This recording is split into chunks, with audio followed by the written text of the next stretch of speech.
Good evening and welcome to NTD News. I'm Stephania Cox. Here are today's top stories. Utilities restore power to hundreds of thousands of homes in Texas, but many are still without food, heat, and water. And a Houston resident tells us how she kept her family safe during the extreme cold. A Texas mayor pleads with Biden to halt the release of immigrants into his city. He says they don't have the resources to care for them under the extreme weather conditions and may have to turn them away if they're released. Texas Senator Ted Cruz is under fire for flying to Cancun during his state's power outage. He commented on the situation on his return trip home. Developments in New York's nursing home scandal. FBI and DOJ reportedly open an investigation into the governor's administration. And NASA successfully lands its 8th spacecraft on Mars. The rover is on an ambitious mission to launch the first space helicopter and record the first sound recordings on the Red Planet.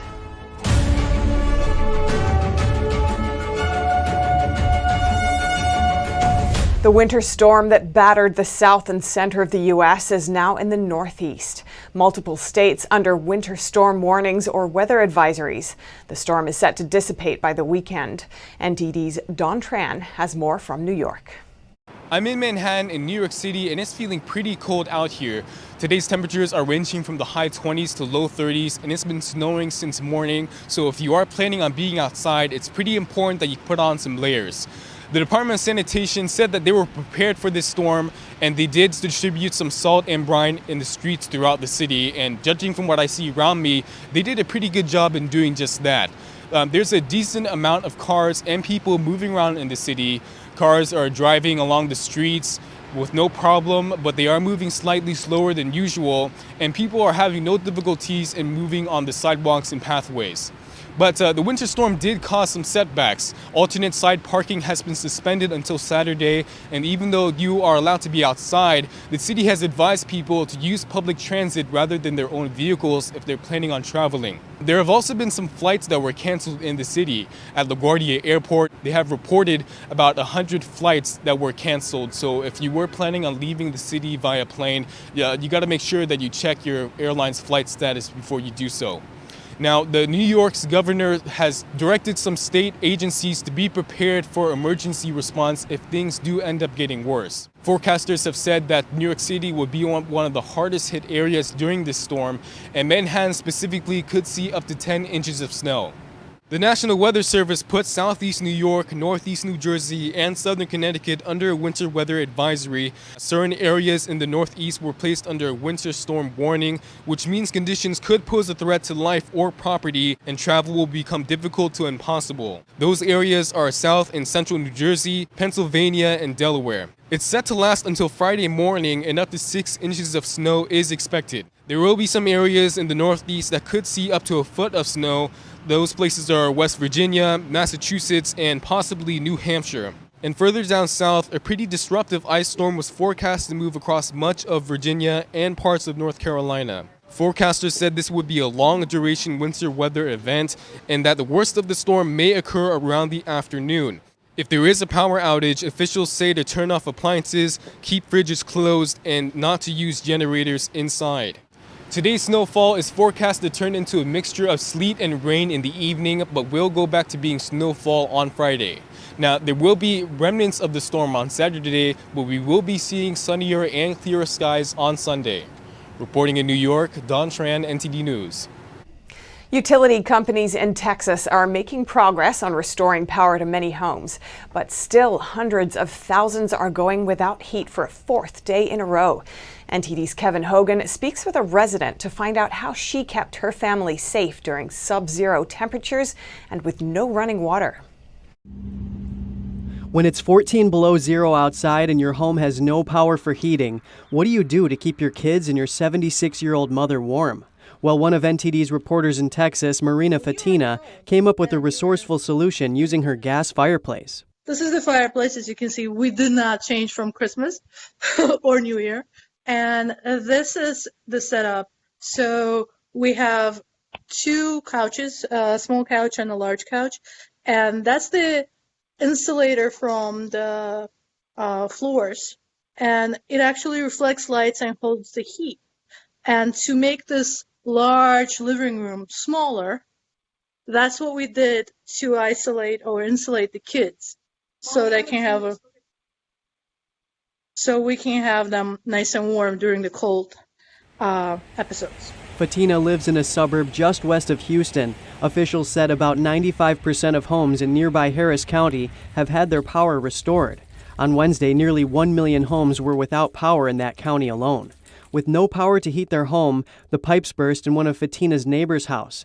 Luckily, their friends were kind enough to invite them over. Fatina says this happened to a lot of people, and being the resourceful mother she is, she found a way to help keep water flowing into her house amid the deep freeze. This is a pipe that goes into our house. We had to insulate it 4 times because it was really, really cold. And it kept on freezing and there was no water at all. Millions of people in Texas are still without water, and many are even having a hard time finding food. Fatina says her husband went to a store, one of the few open thanks to a generator, and she says only a few people were allowed in, and basically nothing was available. But Fatina says the most challenging part was looking after her family. When you're on your own and you're an independent adult, it's okay for you to have any challenges. You can just get over them. But when it comes to having a family, kids, elderly, you understand that you have to watch over so many people. And there are so many things that you need to provide for them, a certain level of comfort and safety. Fatina says before the winter storm hit, she and her friends were talking about what flowers they want to plant in the backyard, but now she's going to be planting a generator instead. Kevin Hogan, NTD News. As the emergency continues in Texas for millions facing dangerous conditions, the federal government is responding to the winter storm. Let's take a look at what's been done so far. NTD's Allison Lee has more. Generators, blankets, and meals. That's what the Federal Emergency Management Agency, or FEMA, is sending to Texas, according to President Biden's Homeland Security Advisor Thursday. Specifically in Texas, it has made 60 generators and fuel available to support critical sites like hospitals and water facilities. It has moved in 729,000 liters of water, more than 10,000 wool blankets, 50,000 cotton blankets, and 225,000 meals. The advisor says the Biden administration is also approving federal emergency declarations that state governors requested. We responded immediately to Governor Abbott's request for a federal emergency declaration. Oklahoma Governor Stitt submitted a request yesterday, and it was approved last night for a federal emergency declaration. And late last night, we received a request from Louisiana Governor Bell Edwards, and FEMA is processing that request as we speak. Sherwood Randall then warns people living in impacted regions of what to expect next. Due to the nature of this storm, citizens will continue to experience rolling power outages in some communities, and that's just part of the process of trying to get power online and to get it delivered where it needs to go. Due to the snow, in D.C., the White House chose to hold the daily press briefing as an audio-only virtual conference call instead of in person at the White House. Reporting by Allison Lee, NTD News. And this afternoon, Governor Abbott made another request to the president for a major disaster declaration. If granted, it will give Texans the ability to apply for assistance from FEMA. The aid would help to cover repair costs for homes damaged by burst water pipes or flooding. He also said power has been restored to nearly 2 million homes, but 320,000 remain without power. And Senator Ted Cruz flew into a storm of criticism Thursday over a holiday jaunt he took to a Mexican resort city while his home state of Texas grappled with a deadly deep freeze. This report produced by Yahira Jaquez.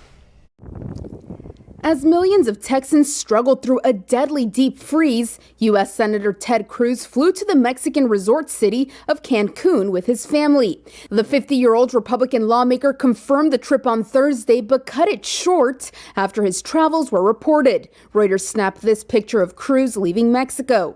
On his way out, he told reporters, quote, "With school canceled for the week, our girls asked to take a trip with friends. Wanting to be a good dad, I flew down with them last night. and am flying back this afternoon. My staff and I are in constant communication with state and local leaders to get to the bottom of what happened in Texas.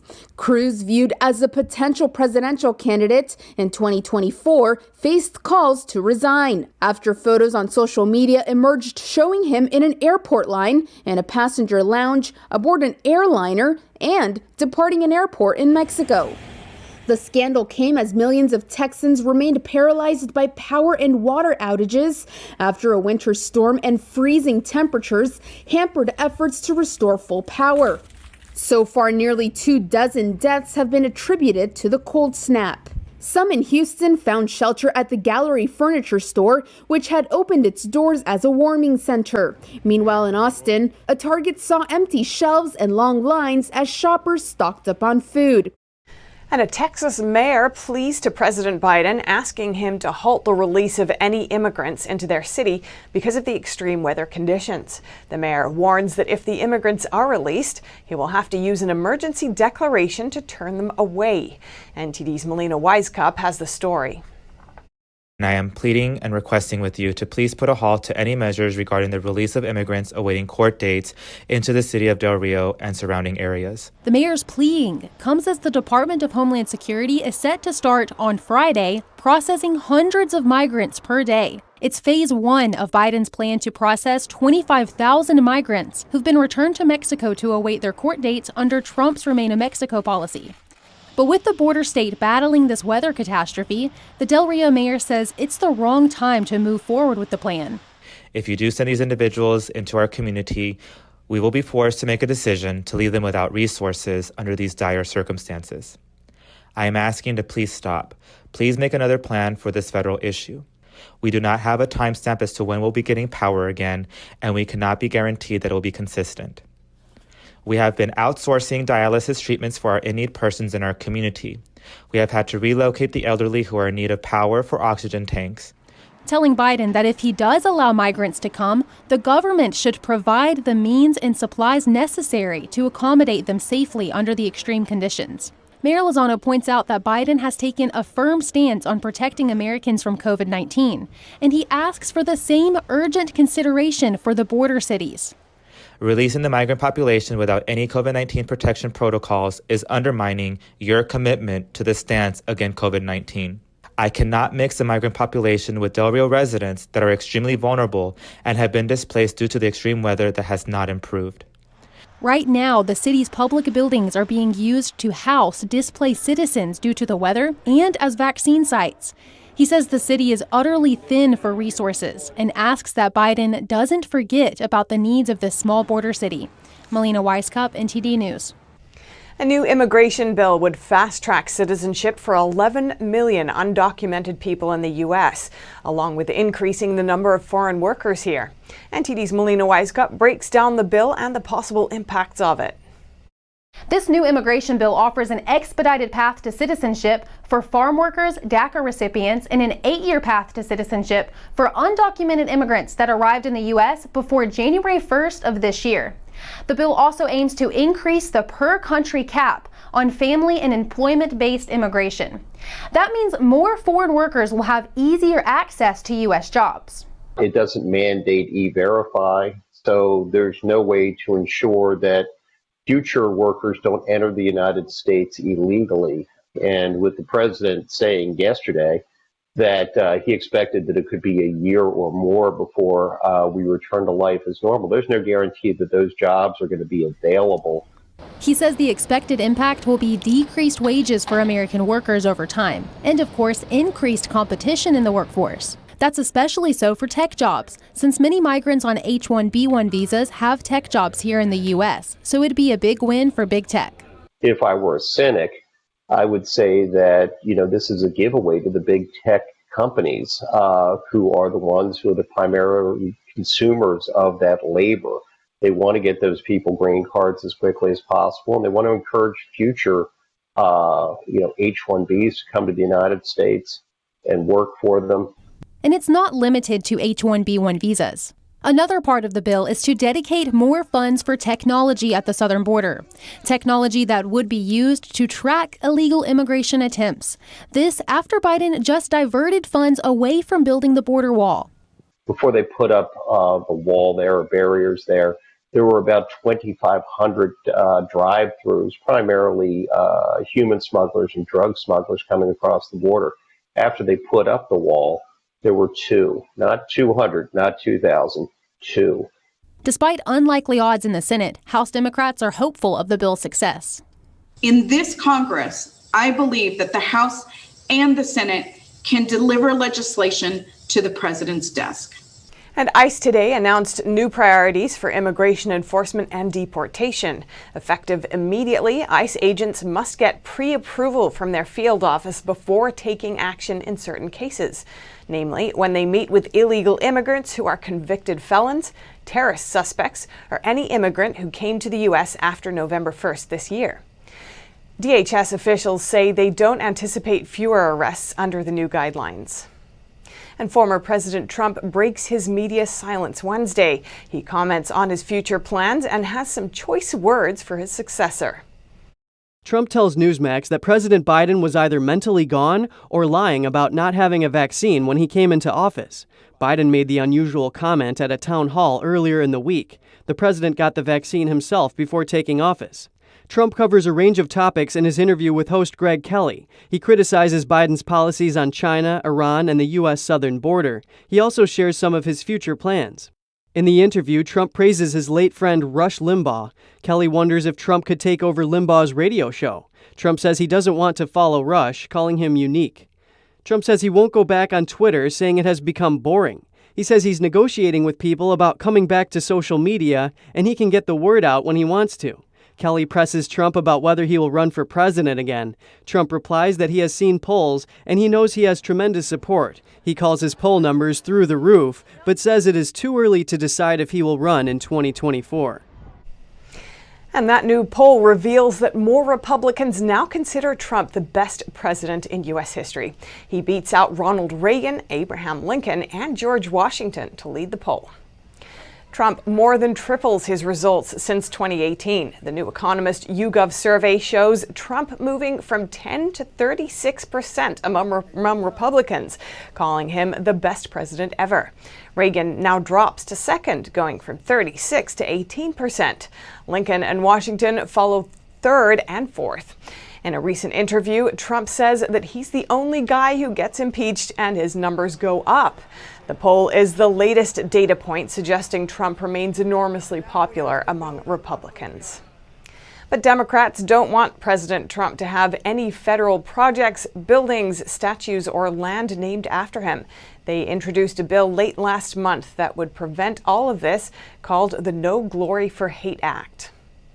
The bill stops any president who's been impeached twice from using federal funds to commemorate their achievements, get staff, an office, travel expenses, and a pension. It would even prevent President Trump from being buried at the Arlington National Cemetery. California Representative Linda Sanchez introduced the bill, and it has 13 Democrats co-sponsors. It's unclear how far this bill would go, but it was last referred to a committee on February 4th. The governor of New York is under a microscope, being accused of wrongdoing from Democrats and Republicans. A newspaper claims that federal agents are now getting involved. NTD's Miguel Moreno has that update. This hasn't been a good week for Governor Andrew Cuomo. The problem started a few days ago when his secretary admitted to withholding nursing home data because Trump's Department of Justice could use it against them. Cuomo's being accused of a cover-up, obstructing justice, threatening state politicians, and now the FBI and DOJ have apparently launched an investigation into his team. An Albany newspaper broke the news, saying they're in the early stages and focusing on the governor's team. The U.S. Attorney's Office got back to us and said they have no comment. We'll leave you to interpret that one. Assemblyman Ron Kim is one out of 9 Democrats accusing Cuomo of obstructing justice. He says Cuomo has harassed him, told him to retract his statements, and to lie for him. And the governor called for about 10 minutes. It seemed like 1 hour, berating, yelling, and threatening that I have to issue a statement that invalidated what I heard. He asked me to lie to cover up for his staff. Governor Cuomo has called Kim a liar, saying no one asked him to be part of a cover-up. He also admitted to withholding nursing home data after state politicians asked for it. But he hasn't explained why they would be worried about the DOJ using this data against them.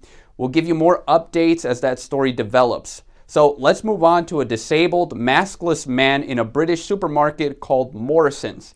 He recorded this moment where staff asked him to put on a yellow sticker to exempt him from their mask policy. Well, he turned it down and things escalated. There's more to explain to other people within the store that you are exempt. And I shouldn't need to explain to other people really. I've got a medical exemption, that should be enough. I shouldn't have to declare my medical exemption, that's a discrimination act then. Workers there apparently called the police on this man, but we couldn't confirm this. As you can imagine, the store was fiercely criticized online, some drawing parallels to how Nazis forced Jews to identify themselves with yellow badges. The store did get back to us. They apologized for what happened to this man. They said that they're investigating it and confirmed that sticker wearing for the disabled is not part of their policy. Now let's touch on those virus trends. The 7-day death average is falling down 30% across the country from their peak on the 13th of January. And you can see a drop across the board. 7-day averages for daily cases and hospitalizations have gone down since that January peak.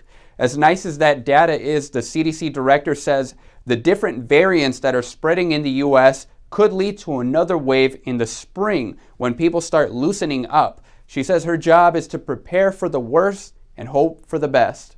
Back to you, Steph. Thanks, Miguel.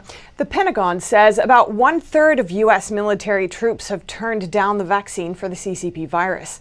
The Pentagon emphasizes it's not hiding vaccine refusal data from the public. The Pentagon says about 1/3 of U.S. military troops have turned down the vaccine for the CCP virus. Major General Jeff Taliaferro of the Joint Chiefs of Staff said the acceptance rate varies by group. We don't precisely know why an individual has not received a vaccine.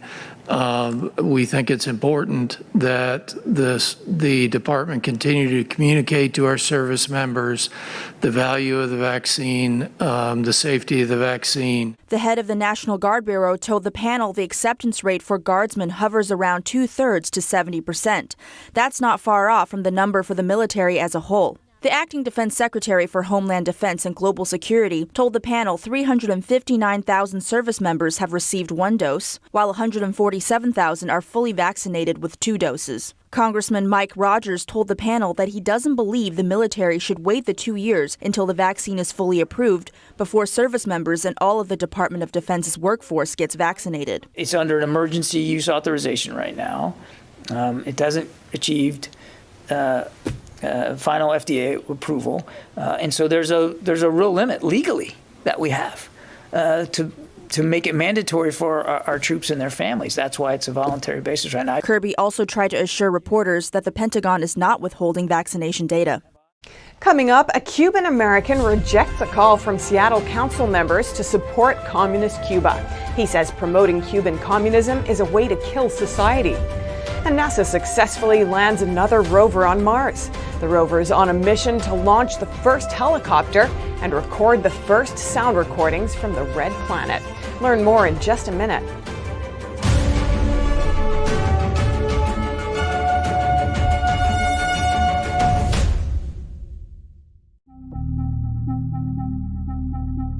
Why are millions of Americans moving their money into gold and silver? It's simple. The world has never been more unpredictable. The biggest economic crisis we've faced since 2008, and a government that's about to print trillions and trillions of dollars. That's why so many Americans are turning to gold and silver to protect their nest egg. American Hartford Gold is a trusted name to help families to safeguard their wealth. With an A+ rating from the BBB and 5-star ratings on the biggest review websites like Trustpilot and Google, American Hartford Gold can help you convert any qualifying IRA or 401k into precious metals. Or they'll help you to easily purchase physical gold and silver and deliver straight to your doorstep. Learn how you can protect your wealth with gold and silver today. Get this free 2021 information guide. Call 866-893-1493 or text TV to 65532.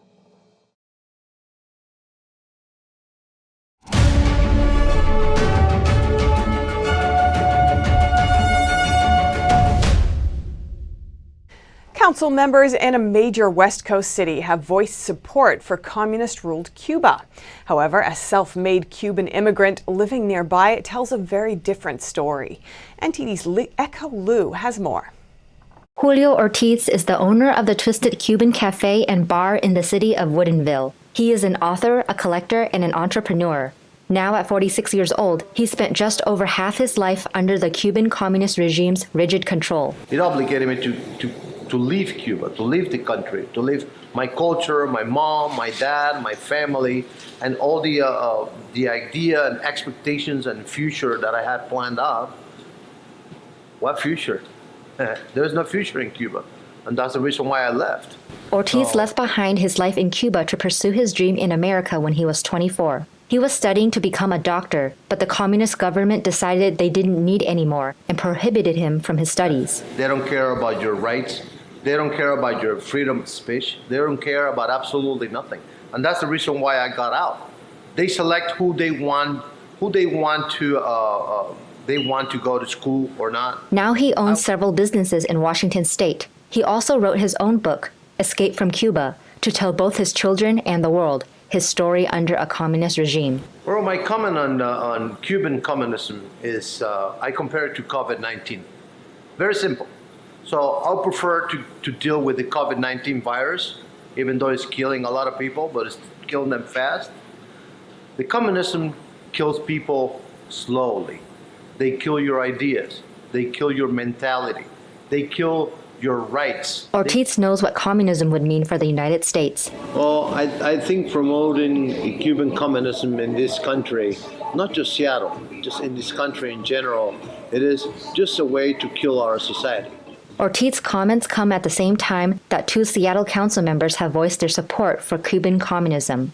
Councilwoman Teresa Mosqueda recently retweeted a post promoting communist Cuba. In January, she and Councilwoman Shama Sawant passed a resolution calling for collaboration with Cuba from the Biden administration. It destroyed my family. It destroyed all my opportunities in education and physically, mentally, psychologically. It destroyed everything, as it still destroys a lot of people in Cuba right now. Despite the damage inflicted on his family and life, Ortiz lives by a simple motto. In the back, it says, "I've never had a bad day in my life." He said he hasn't been back to Cuba since publishing his book and knows trouble may await him back home. It has to be done. It's my life, and I'll prefer to die instead of hiding it. Reporting by Echo Liu, NTD News, Washington. NASA has successfully landed another rover on Mars's rusty iron surface. The rover has a number of special missions. 2 of them are firsts in world history. NTD's Grace Coulter has the story. NASA's latest robotic explorer, the Perseverance rover, has made it to Mars in one piece, touching down on the red planet at approximately 3:55 p.m. Eastern. Here's the rover's view from its new home planet. Though it may look barren and lifeless, the rover's on a mission to find signs of life. It's not searching for aliens, but preserved signs of life from billions of years ago. The rover search begins in Jezero Crater, where scientists think they might find remnants from several billion years ago.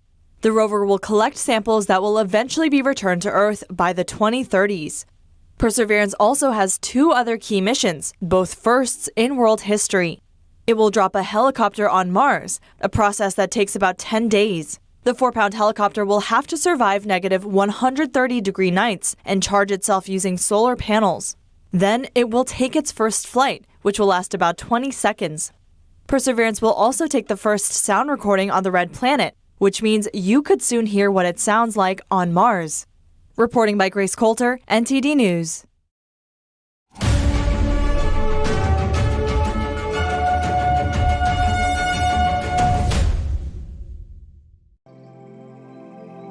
We're becoming more and more urban. We lose our connection with nature.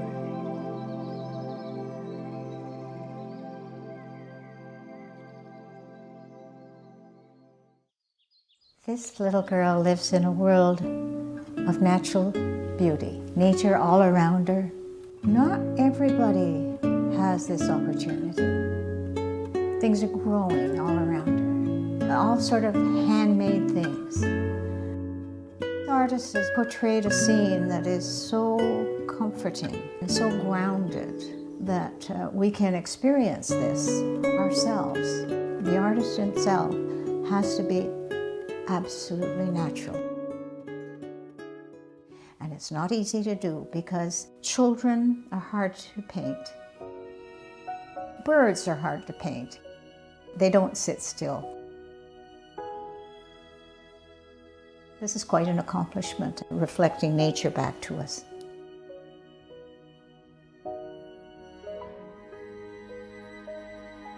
It's just a pure, natural painting.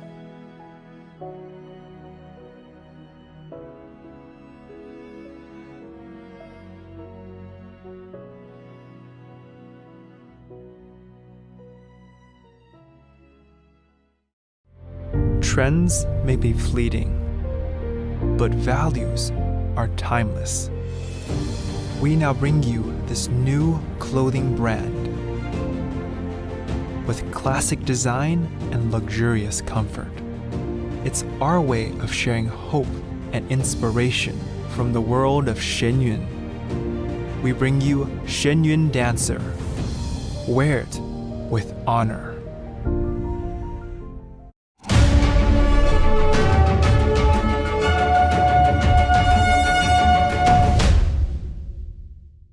The Chinese Communist Party's 100-year anniversary is fast approaching. Authorities are prepping party officials by making them watch a TV series about the Korean War. But the show paints the U.S. in a very different light. NTD's Tiffany Meyer has more on that. A milestone anniversary for the Chinese Communist Party is approaching. Planning for the event is already in full swing in Tianjin City, next door to Beijing. July 1st, 2021 marks the 100-year anniversary of the founding of the Chinese Communist Party, or CCP. Beijing is pushing for a high-profile, widely publicized celebration. Ahead of the event's official launch, Tianjin City officials have ordered all Communist Party members to watch a TV series about the Korean War in the 50s. The program echoes the Chinese regime's narrative about the war, namely that the Chinese army helped North Korea to resist U.S. aggression from 1950 to 1953. Chinese publications with the regime's version of the events are often considered anti-American. Internationally, it's widely thought that the communist bloc supported North Korea in the invasion of South Korea and that the United Nations sent soldiers to aid South Korea. The U.S. was designated the leader of the Unified Command, and many soldiers there also came from the U.S. Tianjin City authorities said the TV series would help party members better understand China's history and CCP head Xi Jinping's thoughts on socialism in the new era. China affairs commentator Ji Feng told Radio Free Asia, whenever there is a problem with China-U.S. relations, the CCP will clearly show its position, but adds that it's only putting on a show for Chinese people, not for the U.S. Estonia is warning other democratic countries to keep a close eye on China. In its annual report, the Estonian Foreign Intelligence Service stated, quote, China's leadership understands that the United West is an insurmountable obstacle for China that must be broken. It added that implementing China's foreign policy rules or creating a community of common destiny will lead to a silenced world dominated by Beijing. The term Community of Common Destiny was created by the Chinese Communist Party to promote and describe its global ambitions. The Chinese embassy in Estonia has reportedly sought to prevent the report from being published, but its efforts failed. The report comes after Estonia and 5 other European countries sent lower-ranking ministers, rather than presidents or prime ministers, to a summit meeting called by Beijing. Another Baltic country, Lithuania, banned a Chinese company on Wednesday from supplying baggage scanning equipment for its airports. It cites national security concerns. The company is a subsidiary of China's Namesake. Its screening gears can be seen at border crossings and airports across Europe. Last year, the U.S. sought to persuade European countries to avoid products from Namesake. Lithuania's intelligence services considers the company a threat to national security. Nearly 24 reports of fake CCP virus vaccines have recently come out of China. Some of the counterfeit doses even made their way overseas. But some experts say the reports may come with an ulterior motive. NTD's Chen Han has more. A new report from China's media mouthpiece has caught the public eye. Xinhua news agency says more than 20 cases of fake vaccine doses have been uncovered. Some were even exported to other countries. But experts say there's a lot more to the story than just vaccine fraud. They suspect Beijing may use these reports to set a precedent and skirt responsibility. That way, if vaccines and other drugs made in China are found to cause problems, authorities can simply blame the issues on counterfeit vaccines, instead of admitting they produce faulty products. The report said 70 people were involved in the 21 cases. The fake doses combined normal saline solution and mineral water to create the appearance of a real vaccine. Every country is required to test foreign vaccines before they can be imported. Because of that, U.S.-based China affairs analyst Zhang Jian believes Chinese officials must have worked with fake vaccine producers to produce the doses. Without the protection and support of Chinese officials, no Chinese company would dare to send vaccines abroad. Canada-based Dr. Zhao Zhongyuan says he's certain fake vaccines are circulating in China. He explains he has doubts they've been exported. Instead, he claims the Xinhua news reports are a trick cooked up by regime authorities. I think it's because its own vaccines are not up to par, and the CCP spreads the news that there are fake vaccines both domestically and abroad. So in the future, if there is a problem in other countries with Chinese vaccines, the CCP can say that some fake vaccines are mixed into our regular channels. Then they can find an excuse. It's not the first time vaccine problems have plagued China. 10 years ago, faulty doses caused disabilities and even death in children. Parents who spoke up about them have been silenced by authorities. Chen Han, NTD News. 5,000 Hong Kongers have applied for UK visas within just 2 weeks. The document gives them a potential path to citizenship. NTD's Earl Rhodes has more. The Times reported applications are flying in for a BNO visa since the scheme opened at the end of January. That's almost 5,000 applications in a fortnight. The visa would give Hong Kongers a 5-year permission to live, work and study in the UK and a route to citizenship. The UK government changed its visa rules after Beijing imposed a so-called national security law on the region last summer. This leading to a crackdown on the opposition. About half of the applications come from Hong Kongers already in the UK who were granted temporary settlement after fleeing from the territory. Experts say at this rate of demand, there could be as many as 150,000 applications by the end of the year. The government has not set a limit on the number. 350,000 Hong Kongers hold a BNO or British National Overseas Passport. Earl Rhodes, NTD News. Still to come, Facebook removes Australian news sites and Australians are angry. Why the fisticuffs? And California shuts down theme parks and businesses want to leave. Experts say convention centers might be the next to go. That and more after the break.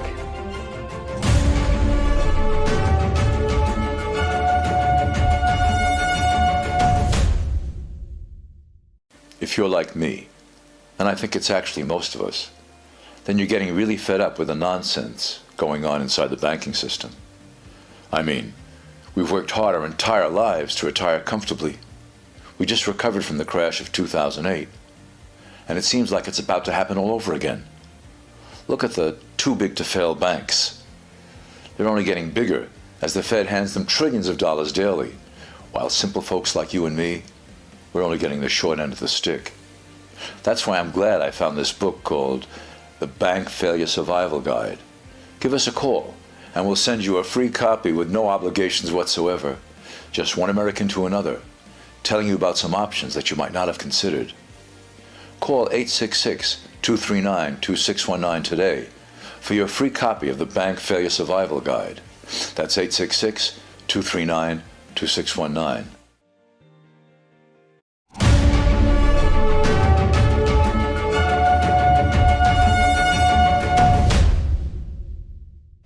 After Minneapolis residents complained about lacking a police force, the city is apparently refunding their officers. NTD's Christina Kim revisits the idea of cutting down police forces. After demands from Minneapolis residents, their city council unanimously voted to spend nearly $6.5 million to hire more police officers. Minneapolis residents complained that they were waiting longer to get a response to emergency calls, and violent crime has surged. This is a sharp reversal from just last December, when the Minneapolis Council decided to take $8 million away from the police department after George Floyd's death occurred in the city, sparking unrest and calls to cut police budgets. Heather McDonald, who has written extensively on criminal justice and policing, says this development is perfectly predictable. The left embraced its conventional narrative that the problem in Black communities is the police rather than criminals. The police backed off, and we saw what happened. She says though the city leaders didn't admit they got it wrong, this move at least implicitly acknowledges the truth. If you cannot solve crime by reknitting the family, the second best solution to crime is constitutional but assertive, proactive policing. McDonald says the core root of crime starts at home. The left will always say poverty or racism or inadequate government funding. I am absolutely convinced that the root cause is the breakdown of the two-parent married family that is at its most catastrophic level in the Black community. Some studies have shown that growing up in a two-parent household impacts poverty and crime. 3 Minneapolis City Council members proposed replacing the police department with a public safety department that would include law enforcement and other services. Those in support say the police system doesn't work and they need alternative forms like social programs to address the crime rate. Social services, the government is incapable of acting as a substitute parent, whether it's through a welfare check or through a social worker. McDonald says it's unclear if more cities will reverse course like Minneapolis because there are many leaders on the left who support defunding the police. But she says we have to push back against the, quote, Black Lives Matter narrative about racist policing. Christina Kim, NTD News. California's Disneyland still hasn't reopened yet, and under the governor's reopening plan, it doesn't look like it will anytime soon. NTD's Zach Lee spoke to a local travel expert about the impact. California's Disneyland has been closed for almost a year. It's devastating to Anaheim, where the theme park is located. The CEO of Visit Anaheim, Jay Burress, says hotel occupancy rates are usually at 90%, but now they're down to 25%. We are so dependent on large group activities, Disneyland Convention Center, Honda Center, Angels games, that is all cut out. That's all shut down. And so that has kind of affected our destination much more than many out there. Last week, Disney said it might move part of its California operations to Florida. I guess people know they're open, and they know they can go down there and go to Disney World and go to the theme parks and enjoy the sunshine and do things in there, and we could do all that here. So unfortunately, we may be losing out not just on the immediate traveler, but potentially on the future traveler as well. And it's not just theme parks. Burress says several large convention centers are thinking about leaving California too. Ongoing shutdowns means conventions are being canceled, and it's hitting the hospitality industry hard. So you look at a lower rate at the hotels, which means a lower tax, occupancy tax coming in that funds the city's general fund, which funds the city services going out to the city. So the city is, that lack of revenue, we've never seen anything like that before. Burress says the city lost 50% of its revenue over the last year. And with the drop in tourism, hotels and restaurants are disappearing as well. He said the impact could last for a decade. Reporting by Zach Lee, NTD News, Los Angeles. Walmart is raising wages for 425,000 of its workers. The country's largest private employer said it would raise pay for hourly U.S. workers to an average above $15 an hour. But that doesn't mean everyone will be making that much. Its minimum starting wage for U.S. workers will remain at $11 an hour. Walmart employs about 1.5 million hourly U.S. workers. Beginning March 13th, the company said pay for store workers in digital and stocking positions will go up to $13 to $19 an hour, depending on store location. And Tesla updated its prices for the Model 3 sedan and Model Y SUV yesterday. That includes price cuts for both base models. Now the cheapest Tesla starts at around $37,000. The car maker's trying to make some models more affordable at a time when legacy automakers try to make inroads in the EV market. Although it lowered the price for its cheaper variants, it rose prices for the most expensive ones. Those are now at $56,000 for the Model 3 and $61,000 for the Model Y. Australians woke to empty news feeds on their Facebook pages this morning. Even the Treasurer was surprised. He said Mark Zuckerberg didn't warn him about it when they spoke over the weekend about the looming media law. NTD's Patrick Hayden has a look at what's going down. Facebook has blocked all media content in Australia. It's a surprise escalation of a dispute with the government over paying for content. Australians are criticising the move. Facebook was wrong. Facebook's actions were unnecessary. They were heavy-handed and they will damage its reputation here in Australia. But Facebook didn't just shut down news sites, it also shut down government health sites. Their decision to block Australians' access to government sites, be they about support through the pandemic, mental health, emergency services, the Bureau of Meteorology, were completely unrelated to the media code, which is yet to pass through the Senate. The health minister says it's outrageous and unacceptable. We expect that Facebook will fix these actions immediately and never repeat them again. This is an assault on a sovereign nation. It is an assault on people's freedom, and in particular, it is an utter abuse of big technologies, market power and control over technology. One Sydney resident agrees. I think Facebook banning news is terrible, actually. I do use Facebook. It seems to be a catch-all, and I can get all of my news in the one spot, so it will really impact me. By mid-afternoon, Facebook restored many government pages, but several charity pages and all media sites remain dark. One thing is certain, if Australia passes the new media code into law, the world will be watching to see what happens next. Patrick Hayden, NTD News. Google Map users, listen up. It could be a little easier next time you need to pay for parking or a train ticket. Google's new feature allows you to bypass parking meters and train ticket machines. All you have to do is connect your Google Maps account with your Google Pay wallet. The new perks can save you time and save you from having to touch public surfaces, a big plus right now. For parking, the company has partnered with two tech providers, Passport and Parkmobile. Both will link Google Maps to street parking meters. For public transportation, Google says the Maps app can connect with more than 80 transit agencies around the world. And up next, thousands of sea turtles are washing up on an island in southern Texas. They're close to frozen because of the winter storm and extremely low temperatures. And an animal therapy center in Illinois connects people with people virtually. The ranch is home to miniature horses, donkeys, and dogs who are helping people cope with the pandemic. More on that in just a minute.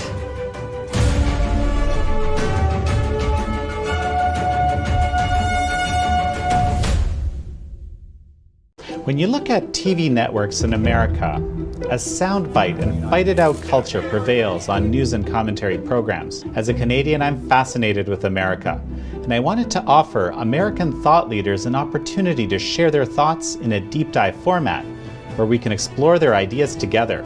And so American Thought Leaders was born. The world's most brilliant thinkers believed that open discourse was the key to greatness. However, all around the world, we see that discourse is being stifled and political agendas have subverted media. The Epoch Times launched its Global Thought Leaders program to bring back this great tradition of free thought. As the host of American Thought Leaders, every week I interview some of the most intriguing minds on the most pressing issues of our time. Be sure to check out our new episodes every week.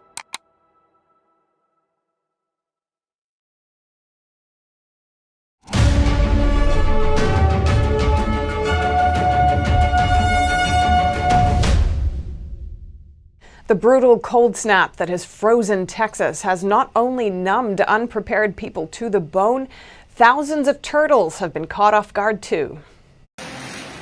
Thousands of sea turtles are washing up off the southern coast of Texas. They're not used to the low temperatures. Volunteers have brought almost 5,000 of them to a convention center. Day 3 of sea turtle rescue operations continue. There they are resting in tubs and enclosures before they will return to the sea when the water is warmer. We brought them to the convention center to get their core temperatures back up. The convention center floor is covered in turtles of all shapes and sizes. The turtles were suddenly unable to move due to the cold, which came in pretty fast. Millions of Texans have been left without heat due to energy blackouts in the state caused by the harsh weather conditions. The center's power and water supplies were restored overnight. We've expanded down both wings.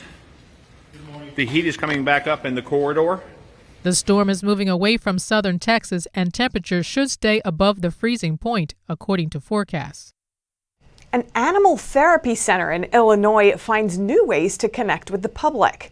Video calls and social media have helped keep its programs running after the pandemic halted in-person visits. Soul Harbor Ranch in Barrington is home to 10 miniature horses, 4 miniature donkeys, 2 standard horses, and 3 dogs. Normally, these animals raise spirits with visits to hospitals, hospices, and nursing homes. But in March 2020, the Animal Therapy Center shut down normal activities as the pandemic hit. Soul founder Jody Deagle since found a new way to connect the animals with the public via Zoom and Instagram. Now, we didn't have fundraisers, so we did everything virtually. As most nonprofits and businesses have had to pivot, we pivoted, and wow, we reached an audience that we had no idea we would be able to reach. What we do Soul Harbor has met with schools, libraries, and other organizations in private video online meetings. It also means people from outside Illinois can get in on the animal therapy. Soul Harbor Ranch is now venturing onto Facebook with a weekly live show called Facebook Live at 5. But Soul hasn't forgotten the benefits of in-person visits. The group has revamped how they conduct those trips. The animals never step a hoof or paw inside. Instead, the dogs and horses appear at the windows, greeting the residents safely on the other side of the glass. It may seem like a trivial visit, but it's a reprieve from daily monotony. Animals really help you to do that. You really block everything out. You're there in that moment. When we walk into that hospital and people see our little sneaker-wearing miniature horses or our beautiful therapy dogs, again, there's this just incredible connection. The benefits of animal therapy are well documented. They can help cancer patients, those suffering from post-traumatic stress, and those with dementia. Andrew Thomas, NTD News. And that's all for today's news. Thanks for tuning in. I'm Stephanie Cox.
Don't let YouTube decide what information you get. That's your choice. YouTube is deleting our videos and cuts you off from a source of honest reporting.